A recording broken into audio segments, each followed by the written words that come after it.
എല്ലാവർക്കും നമസ്കാരം. അപ്പോൾ നമുക്ക് ഇന്നൊരു അടിപൊളി ടേസ്റ്റിലൊരു വെജിറ്റബിൾ 65 ഉണ്ടാക്കാം. അപ്പോൾ ഈ വെജ് 65 നിങ്ങൾ നോൺ വെജ്ജുകാരായാലും വെജ്ജുകാരായാലും ഒക്കെ വളരെ ഇഷ്ടപ്പെടും. നല്ല അത്ര ടേസ്റ്റിലൊരു റെസിപ്പിയാണ് കേട്ടോ. അപ്പോൾ എല്ലാവരും ഒന്ന് ട്രൈ ചെയ്ത് നോക്കണം. അപ്പോൾ ഇതുവരെയും സബ്സ്ക്രൈബ് ചെയ്യാത്തവരുണ്ടെങ്കിൽ ഒന്ന് സബ്സ്ക്രൈബ് ചെയ്യാനും മറക്കരുത്. അപ്പോൾ നമുക്ക് ഇന്നത്തെ വീഡിയോയിലേക്ക് പെട്ടെന്ന് പോവാം. അപ്പോൾ ഇതിന് ഇഷ്ടമുള്ള വെജിറ്റബിൾസൊക്കെ എടുക്കാം കേട്ടോ. നമുക്ക് വഴുതനങ്ങയൊക്കെ ഉണ്ടെങ്കിൽ എടുക്കാം. അപ്പോൾ ഞാനിവിടെ കോവയ്ക്കും 3 കോവയ്ക്കും ഒരു ഉരുളക്കിഴങ്ങും പിന്നെ 4 വെണ്ടക്കായ എടുത്തിട്ടുണ്ട്. അപ്പോൾ കോവയ്ക്ക 4 കഷ്ണാക്കിയിട്ട് ഇതുപോലെ മുറിച്ചെടുത്തിട്ടുണ്ട്. നിങ്ങൾക്ക് നടുകീറിയിടണമെങ്കിൽ അങ്ങനെ ഇടാം. പിന്നെ വെണ്ടക്കായ നടുകീറിയിട്ടുള്ളൂ കേട്ടോ, 2 പീസാക്കിയിട്ടുള്ളൂ, നീളനെ അങ്ങനെ അരിഞ്ഞ് വെച്ചിട്ടുള്ളൂ. പിന്നെ പൊട്ടറ്റോ അതുപോലെ നമ്മൾ ഫ്രഞ്ച് ഫ്രൈസൊക്കെ അരിയില്ലേ അതുപോലെ നീളനെ അരിഞ്ഞ് വെച്ചിട്ടുണ്ട്. ഇനി ഒരു ബൗൾ എടുത്തിട്ട് അതിലേക്ക് 1 കപ്പ് മൈദപ്പൊടി ഇട്ട് കൊടുത്തിട്ടുണ്ട്, 1/2 കപ്പ് അരിപ്പൊടിയും പിന്നെ 1/2 കപ്പ് കോൺഫ്ലോർ ഇട്ട് കൊടുക്കാം. അപ്പോൾ ഈ അരിപ്പൊടിയും കോൺഫ്ലോറും നല്ല ഒരു ക്രിസ്പിനെസ് കിട്ടാനായിട്ടാണ് അങ്ങനെ ചേർക്കണത്. പിന്നെ 3 വെളുത്തുള്ളിയും ഒരു ചെറിയ പീസ് ഇഞ്ചി ഉണ്ട്, ഒരു വെളുത്തുള്ളിയുടെ സൈസുള്ള ഇഞ്ചി അത്ര വേണ്ട, അതൊന്ന് ചതച്ചിട്ടിട്ട് അത് ഇതിലേക്ക് ഇടുക. പിന്നെ ഇതിലേക്ക് 1/2 ടീസ്പൂൺ കുരുമുളക് പൊടി ഇട്ട് കൊടുക്കാം. പിന്നെ ഇത് കാശ്മീർ ചില്ലി പൗഡർ ആണ് കേട്ടോ, അപ്പോൾ അതൊരു 2 ടീസ്പൂൺ ഇട്ട് കൊടുക്കുന്നുണ്ട്. പിന്നെ 1/4 ടീസ്പൂൺ മഞ്ഞൾപ്പൊടി ഇട്ട് കൊടുക്കാം.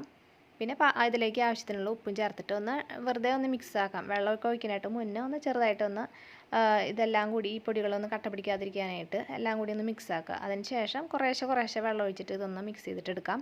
അപ്പോൾ അത് വല്ലാണ്ട് ലൂസായി പോകരുത് കേട്ടോ, ബാറ്റർ നമുക്ക് അതിൽ മുക്കാനുള്ളത്. അപ്പോൾ അത് ആ കോട്ടിങ് നിൽക്കണമെങ്കിൽ വല്ലാണ്ട് ലൂസായി പോയിട്ടുണ്ടെങ്കിൽ കോട്ടായി നിൽക്കില്ല. ഇത്തിരി ഒരു കട്ടിയിൽ ഈ ഒരു പരുവത്തിൽ ഇങ്ങനെ മിക്സ് ആക്കിയിട്ട് എടുക്കാം.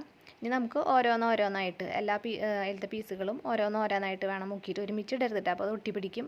ഓരോന്ന് സെപ്പറേറ്റ് ആയിട്ട് ഇതിൽ മുക്കിയിട്ട് കോട്ട് ചെയ്തതിന് ശേഷം വെളിച്ചെണ്ണയോ എണ്ണയോ നിങ്ങൾ ഏത് വേണമെങ്കിൽ ഉപയോഗിക്കാം, ഇഷ്ടമുള്ള ഓയിൽ എന്താണെന്ന് വെച്ചാൽ ഉപയോഗിക്കാം.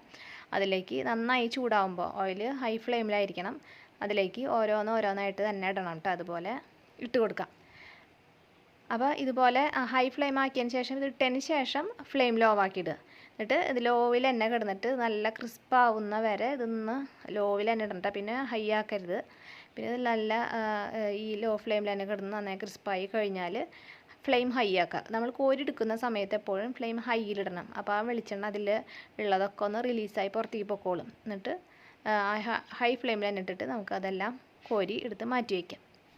അപ്പോൾ ഇങ്ങനെ എല്ലാം വറുത്ത് കോരി മാറ്റി വയ്ക്കാം. അപ്പോൾ ഇതിങ്ങനെ തന്നെ കഴിക്കാനും നല്ല ടേസ്റ്റാണ് കേട്ടോ. പിന്നെ നമുക്കിത് ഇതിനും കൂടി ഇപ്പോൾ വെജ് 65 ആണല്ലോ കാണിക്കുന്നത്, അപ്പോൾ ഇതിനും കൂടി ഒന്ന് ടേസ്റ്റാക്കി എടുക്കാം. അപ്പോൾ ഒരു വേറെ പാൻ വെച്ചിട്ട് അതിലേക്ക് ഓയിൽ ഒഴിച്ച് കൊടുത്തിട്ടുണ്ട്. ഇനി ഇതിലേക്ക് ഒരു മീഡിയം സൈസ് സവാള ഞാൻ റിംഗ് ഷേപ്പിലാണ് കേട്ടോ, ഇത്തിരി വീതിയിൽ കനത്തിൽ അരിഞ്ഞ് അത് വട്ടത്തിന് അരിഞ്ഞിട്ട് കൊടുത്തിട്ടുണ്ട്. നിങ്ങൾക്ക് സ്ക്വയർ ഷേപ്പിൽ വേണമെങ്കിൽ അങ്ങനെയൊക്കെ ഇട്ട് കൊടുക്കാം. പിന്നെ ചെറിയതാക്കേണ്ടത് മാത്രം, വലിയ പീസാക്കിയിട്ടുണ്ടെങ്കിൽ നല്ല ടേസ്റ്റ് കടിക്കാനായിട്ട്. പിന്നെ വെളുത്തുള്ളി 6 അല്ലി വെളുത്തുള്ളി പൊടി അരിഞ്ഞിട്ടിട്ടുണ്ട്. പിന്നെ ക്യാപ്സിക്കം നീളനെ അരിഞ്ഞിട്ട് അത് കൂടെ ഇട്ട് കൊടുത്തിട്ടുണ്ട്. അപ്പോൾ ഇതെല്ലാം കൂട്ടിയിട്ട് ഒന്ന് ചെറുതായിട്ട് വാട്ട വേണ്ടോ, അതിൻ്റെ കളറൊന്നും മാറരുത് കേട്ടോ, ഈ വെളുത്തുള്ളിയൊന്നും കളറ് മാറരുത്.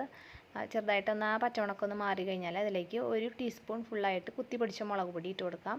പിന്നെ 1/4 ടീസ്പൂൺ സാധാരണ മുളക് പൊടി നൈസ് മുളക് പൊടി ഇട്ട് കൊടുക്കുക. പിന്നെ 1/2 ടീസ്പൂൺ കുരുമുളക് പൊടിയും പിന്നെ ഇതിലേക്ക് ആവശ്യത്തിനുള്ള ഉപ്പ് ചേർത്ത് കൊടുക്കുക. നമ്മൾ നേരത്തെ മറ്റേലേക്ക് ആവശ്യത്തിനുള്ള ഫ്രൈ ചെയ്ത് വെച്ചിട്ടുണ്ട്, ഈ ഗ്രേവിക്കുള്ളത് മതി. പിന്നെ 1/2 ടീസ്പൂൺ മസാല, ഗരം മസാലയോ ചിക്കൻ മസാലയോ നിങ്ങൾക്ക് ഇഷ്ടമുള്ള മസാല ഏതാണെന്ന് വെച്ചിട്ടുണ്ടെങ്കിൽ ഏതെങ്കിലും ഗരം മസാലകൾ ചേർത്ത് കൊടുക്കുക അതിലേക്ക്.